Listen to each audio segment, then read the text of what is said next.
Mirakelbær, Nordens citron, sibirisk ananas, øens producent af havtorn gør os i dag klogere på de orange-gule bær, som der snart kommer endnu flere af her på øen. Der kommer også flere og flere historier om hasle i arkiverne, når de frivillige i lokalarkivet de mødes. Det gør de tit, og i aften der skal vi høre om deres arbejde. Velkommen til Mellem os.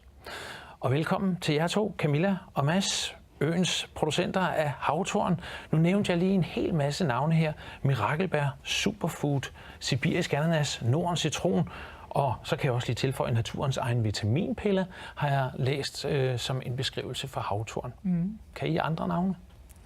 Ja, men der er jo mange flere navne. Altså nogen kalder det sandtorn, og det hedder sanddorn på tysk. Det hedder også havtorn på svensk, men jeg synes, at man skal være meget entydig med at bare sige havtorn, fordi så er der ligesom ikke noget at tage fejl af. Det er jo det er nyt. Det er forholdsvis nyt i Danmark, at vi skal til at lære folk, og folk skal lære havtorn at kende, så lad os bare kalde det havtorn. Vi holder os til det simpelthen, og I var faktisk nogle af de første overhovedet til at plante havtorn herhjemme og blive producenter på det. Det skal vi nok komme ind på. Men havtorn, det er jo faktisk ikke engang et bær. Nej. Det er der mange, der tror. Nej, også mig. Den sten, der er inde i bæret, det er faktisk en nød. Ja. Og på størrelse med et hørfrø. Også samme konsistens, og indeholder en masse gode vitaminer og olier, essentielle olier. Hvad er så historien for, hvorfor det lige pludselig er blevet bær? Ja, men det er jo lidt ligesom en tomat. Altså, det er også et bær, ikke? Altså, men det kalder vi jo en grøntsag for det meste. Ja. Så jeg tror bare, at det er sådan af formen og altså formen på det, det ligner andre bær. Ja, passer godt i den kategori. Ja. Præcis. Ja, jamen historien om havtorn, den kan man faktisk læse i denne her nye bog, og den er I også med i, og det skal vi tale meget mere om lidt senere. Men allerførst, så kunne jeg egentlig godt tænke mig at spørge jer to om jeres historie med havtorn. Sådan, hvornår og hvordan blev I interesseret i det? Jamen, skal jeg starte? Ja. Altså, det gjorde vi tilbage i 2008, tror jeg, hvor jeg var på et kostkursus, hvor vi talte om superfoods, og ikke om havtorn, men om nogle andre bær. Ja. Og der faldt jeg så tilfældigt over havtorn, da jeg undersøgte det nærmere på nettet. Og så blev vi nysgerrige på, hvad havtorn var, og vi kunne ikke finde noget om det i Danmark, så vi tog til Sverige og besøgte nogle små plantager og Landbrugsuniversitetet i Lund, som har forsket i havtorn i rigtig mange år. Og da vi så havde været derovre og smage og se de her bær her, så var vi solgt. Og Det smittede simpelthen? Ja, det gjorde det. Ja. Og samtidig så var vi her på Bornholm på en familiesommerferie. Og så begyndte tingene sådan at falde i hak. Så kunne vi se, at der var nogle fremtidsmuligheder der. Ja, og så sidste år, der fik I jeres autorisation. Autorisation, ja. Autorisation, altså, det er jo jeg til hvad? Prøv at beskrive det. Jamen, det handler om, at vi blev autoriseret økologiske. Det er jo ikke andet end det. Okay. Det tager for bær, som havtorn jo går ind under, så tager det 3 år fra man starter, til man er autoriseret økologiske. Ja. Og må bruge det røde ø, og må kalde sine bær økologiske. Sådan. Ja. For 14 dage siden, så var en af mine gode kolleger forbi jeres plantage ude ved Ibsker, og det kom der et nyhedsindslag ud af, og det synes jeg, vi skal se her. Kom her.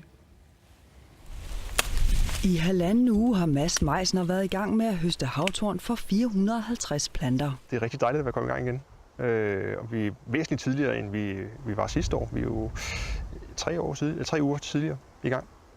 Og selvom det har været den varmeste sommer i planternes levetid, så hjælper det, at rødderne har haft 4 år til at stikke dybere. I år har vi ikke haft behov for at vande, fordi at planterne er så veletableret nu. Og solen, det er kun godt, fordi planten er så solkrævende, når er. Mads Meisner forventer et langt bedre udbytte af de 450 planter i år, sammenlignet med tidligere år. Men præcist hvor meget er for tidligt at sige endnu. Men ikke alene stikker rødderne dybere, der er også kommet flere frugter. Det er jo også nødvendigt, fordi at, der er begyndt at være en god efterspørgsel, så vi skal have varer nok på hylden. Der skal både være frugter nok til Meisners nye marmelade, isproducenter og restauranter, og snart også til dem, der vil gøre kokkekunsten efter. Næste uge så kommer der en bog om havtorn på markedet, skrevet af en kok, der hedder Kim Gravenholt, som er spækket med alle mulige spændende opskrifter. Det har været super sjovt at få lov til at bidrage. Og Meisner bidrager snart med meget mere havtorn. Til efteråret bliver der nemlig sat 3.000 nye havtornplanter i jorden. Ja, det så jo næsten helt sydlandsk ud her, Ja. de her billeder. Det føler sig næsten også under tidlig himmelstrøg. Ja, det er blot 14 dage siden, at vejret var sådan udenfor. Ja. Ja, men det her, det var altså på Ibskeegnen. Er det optimale vilkår for at dyrke havtorn? Ja, Bornholm er jo rig på sol, Ja. og det er planten er meget solkrævende, så det er helt optimalt. At vi så lige har plantet på lerjord, det er måske ikke så... det er jo nok mere unikt, fordi normalt så ser man den ude ved kyststrækninger, hvor den står i sand eller sandjord. Ja. Men den passer også fint til en fed lerjord. Jeg skulle til at sige, at jeg får den bedste mulighed her på øen, den findes jo omkring Ibskø. jo. Ja, så det er vi glade for. Det er lidt andet skridt, at vælge. Okay. Men i indslaget her, der bed jeg jo også lige mærke i, at der skal plantes 3.000 nye havtornstiklinger til efteråret. Det er jo sådan hurtigt regnet ud, og det har jeg gjort på forhånd. En seksdobling. Fortæl lidt mere om det.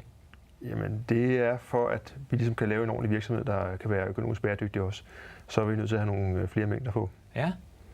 Efterspørgselen er der, og så er vi nødt til at rykke på den. Og I ryster ikke på hånden over det? Nej, det kræver noget arbejde, så du må meget gerne komme og hjælpe med at plante. Jo, jeg skal se, om jeg har for tid. Det er nogle små bær jo. Ja, men de der pindestiklinger, vi går og sætter i jorden, dem de er rimelig nemme at håndtere. Okay. Så de skal bare grås ned. Ja, jamen, jeg lader invitationen stå åben. Skal vi ikke gøre det sådan? Jeg tænker så, bliver det så rent fuldtidsarbejde for jer begge fremover at være havtornproducenter? Jamen, det er det stort set nu. Ja. Det er altid, der går med at passe plantagen og udvide og producere og sælge og besøge kunder og levere til dem. Ja, herligt.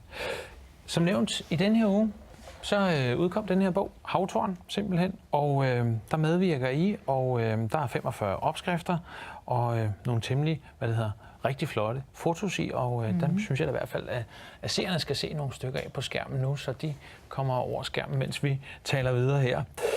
Hvor ofte bruger I egentlig selv havtorn derhjemme i jeres husholdning? Det gør vi faktisk dagligt. Ja? Ja, altså, og det gælder både os og børnene. Det er blevet havtornmarmelade i stedet for jordbærmarmelade, eller det er havtorn, der ryger smoothien, eller det er pulver, vi drysser på morgenmaden, og nu har Kim så lavet alle de her opskrifter, så vi kan begynde at eksperimentere lidt i det salte køkken også, ikke? Ja. Så ja, det er rigtig meget. I startede i 2010, ikke ved at være mætte af havtorn i madlavningen? Nej. Det tror jeg faktisk ikke, men det tror jeg ikke, vi bliver. Okay, jamen altså. Til sidst her i bogen, så står der jo faktisk, at det ikke er nogen gammel nyhed, at det er et fantastisk bær. Det er jo rig på C-vitaminer, og tilhører kategorien superfood, har vi jo fået tudet ørerne fulde af sådan på det seneste. Men man vidste jo faktisk allerede i Romerriget. Ja. Ja, prøv at fortælle lidt om det, Camilla.